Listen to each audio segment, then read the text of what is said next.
क्या शेख मिलेगा तुझे गुलफिशानी करके, और क्या पाएगा तू तौहीन जवानी करके। और तू डराता है उन्हें आतिश दोज़ख से जो आग को पी जाते हैं पानी करके। तुम हमें जेलों के धमकियां देते हो, डालो जेलों में, जिस मर्जी को डालना डालो, लेकिन मुझे आपके आंसू अभी से नजर आ रहे हैं। जिस दिन आपको जेल में जाना पड़ा, आपने रोना है और आपके आंसू पोंछने वाला कोई नहीं होगा। फिर हम में से ही होगा, मैं हूँगा इंशाअल्लाह। ये परवेज रशीद होगा, ये रजा रब्बानी होगा, ये ऐसे लोग, मार खाए हुए लोग किसी को तकलीफ नहीं देते। मार खाए हुए लोग कभी किसी को तकलीफ नहीं देते, उनका काम ही आंसू पोंछना है, वो आंसू निकालते नहीं है। ये सारे आंसू पोंछने वाले लोग यहाँ पे बैठे हुए। अभी देखना तमाशा क्या लगता है तुम्हारे साथ, तुम्हें अंदाजा ही नहीं है हो क्या रहा है इस मुल्क में। दूसरी बात जनाबे वाला, ये पाकिस्तान की तारीख में पहली दफ़ा हुआ है जनाबे चेयरमैन कि मरियम नवाज, मैं कहता हूँ मरियम, सब औरतें मरियम है हमारे नज़दीक, यहाँ पे भी जो बैठी हुई हैं और जो दीगर हैं, गरीब हैं या अमीर हैं, वो अपने खाविंद के साथ हों कमरे में, होटल के राइट्स रिजर्व हों। आप होटल में नहीं दाखिल हो सकते बगैर पूछे, चाहे जाए कि आप होटल में भी दाखिल हो रहे हैं, उन राइट्स को तोड़ रहे हैं जो इस मुल्क का कानून है, जो इस मुल्क का आइन है। आपको बड़ी ताज़ीम का ख्याल आता है कायदे आज़म की, मज़ार का, आपको ये ताज़ीम नहीं है, अपनी माँ बहनों की ताज़ीम नहीं है आपके नज़दीक, उनकी इज्जत, कोई इज्जत नहीं है आपके नज़दीक। वो दरवाज़ा तोड़ते हैं, अंदर घुसते हैं, गिरफ्तारी करते हैं। ये पाकिस्तान की तारीख में कभी हुआ? बड़े बड़े डिक्टेटर आए, बड़े बड़े लोग आए, लेकिन ये जो है ना तुर्रा इम्तियाज़ इन्हीं लोगों का है। इन लोगों ने ये काम किया है और ये बात साबित होगी और हो चुकी है कुछ हलकों में कि ये इस्लामाबाद से ऑर्डर गए। हाँ, अच्छा आपका क्या है? चलो, हाँ, मैं ये कहना चाहता हूं सर, इस सैफ साहब च्युइंगम न चबाएं, जाएं बाहर फेंकें। जनाबे चेयरमैन, जनाबे चेयरमैन,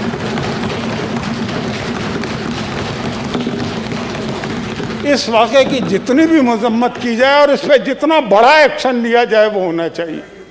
बात ये नहीं है सफदर, सब बहुत सारे गिरफ्तार हुए, और भी होंगे, तैयार बैठे हैं, हम तो तैयार बैठे हुए हैं, हमें कोई मसाइल ही नहीं है जी मुशाहिदुल्लाह। लेकिन जनाबे वाला ये काम जो है हुआ है ना, ये काम जो है, ये इज़्ज़तें सबकी साझी होती हैं। दरवाजे अगर तोड़ने की लोगों को आदत पड़ गई तो उन दरवाज़ों के अंदर के मकीन जो है ना वो तब्दील होते रहते हैं, समझ गए।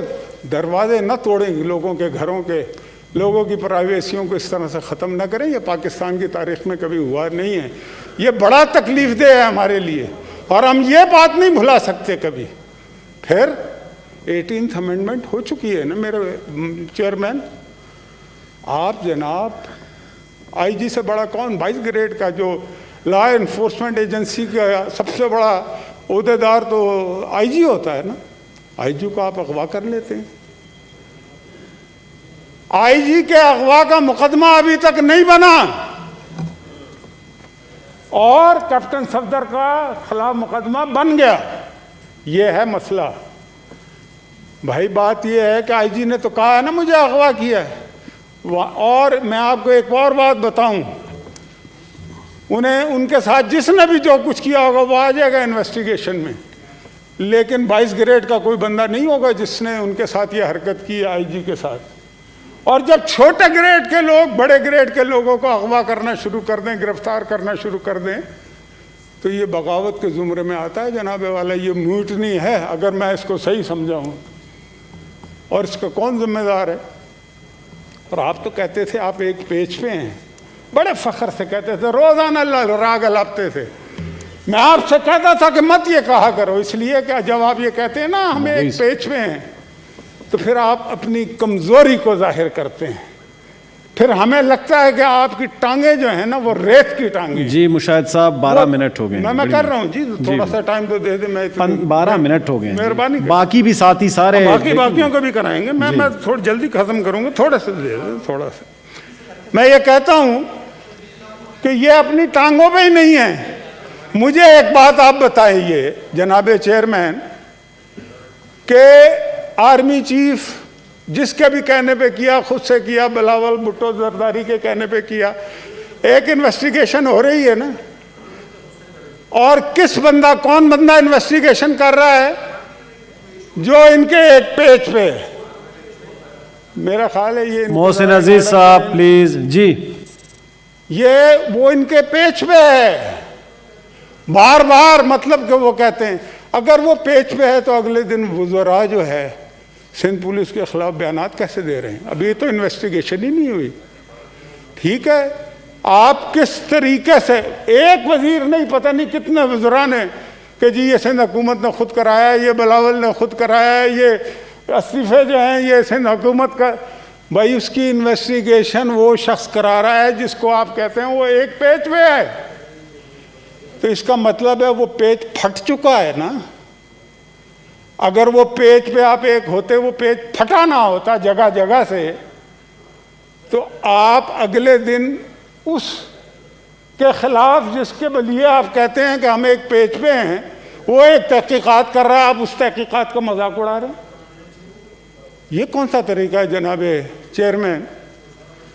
तो मैं मुशाहिद साहब मैं ख़त्म करता हूँ। आप अगर बार बार कहेंगे तो ख़त्म ही करूँगा। मुझे तो आपकी बात माननी पड़ती है। 15 मिनट हो गए हैं, बस 1-2 मिनट और बर्दाश्त कर लें, उसके बाद बाकी मेंबर बर्दाश्त करें, मुझे कोई मसला नहीं है। मेंबर मैं जितनी देर तकरीर करूँगा ये जाना शुरू हो जाएंगे। ये देखें आधे भाग गए जी प्लीज अभी आप कंप्लीट बर्दाश्त करें। नहीं होती मेरी तकरीर जी ये, और मैं थोड़ी देर कराएंगे तो ये सारे चले जाएंगे, मसला हल हो जाएगा। तो मैं अब बात यह है, मैंने जो शुरू में एक बात कही थी कि ये इतने डेंजरस हालात हो चुके हैं, इन्हें अंदाज़ा नहीं। KPK में भी उसका असर शुरू हो चुका है, इनके इल्म में होगा। और मैं आपको ये बात बताऊं, इनको ये जो कुछ ये कर रहे हैं ना इस वक्त, क्या ये इनका काम है? क्या इन्होंने सबको नौकरियां दे दी हैं? क्या सबको मकान बना के दे दिए हैं? क्या सब्जियां सस्ती हो गई हैं? क्या आटा चीनी सब्जी सब कुछ हो चुका है? क्या प्रोजेक्ट शुरू हो चुके हैं? आप जी मुशाहिद खान साहब प्लीज। मैं काम ही की बात करता हूँ ना, मैंने तो कभी ना ज़्यादा करूँ। अच्छा याद ना दिला। मैं ये कहता हूँ देखें इस हुकूमत का तबाही हो चुकी है, इन्हें अंदाज़ा नहीं है। इन्होंने 2 पैसे का काम नहीं किया 2.5 साल में, और ये कहते हैं जी हमें इंतकाम लेंगे, मुंह पे हाथ फेर फेर के कहते हैं। फिर कहते हैं जी ये नायब तो अपनी पे फिर वो रुक जाते हैं। वाह वाह वाह, मतलब यार ये काम कभी आज तक किसी वजीर आजम ने किया है? तो आपको मुसल्लत कर दिया ना यार, दाव लग गया ना, अब उसको संभालो तो सही, लेकिन आप उसको संभाल भी नहीं पा रहे। तो ये मैं आपको एक बात बताऊं, ये मैं ख़त्म करने लगा। ये मरियम का वाक़या, ये कैप्टन सफदर का वाक़या, ये सिंध के IG को अगवा करने का वाक़या, ये गैर मामूली वाक़यात हैं ये रियासत के लिए। और आग का एक असूल होता है जनाब चेयरमैन, आप 100 गज दूर आग लगाते हैं ना जब, और उसमें पानी नहीं डालते तो वो आग फैलना शुरू हो जाती है, और वो फैलते फैलते आपके घर तक पहुंच जाती है। जो आग लगाता है उसके घर पे पहुंचती है। वो है ना, जो आग लगाई थी तुमने उसको तो बुझाया अश्कों ने, और जो अश्कों ने भड़काई है उस आग को ठंडा कौन करे। तो बात यह है कि ये आग आपके घरों के करीब पहुंच रही है, आपको अंदाजा नहीं है। थैंक यू मुशाहिद साहब। हमने तो बर्दाश्त कर लिया है, ठीक, हम तो बहुत दफा पहले भी झुलस चुके हैं जी, लेकिन आग सयाद के घर तक पहुंची कितनी शोलों को हवा दी हमने, ये देखिएगा कुछ दिनों बाद। Thank you. Senator Gyan Chand Sahab.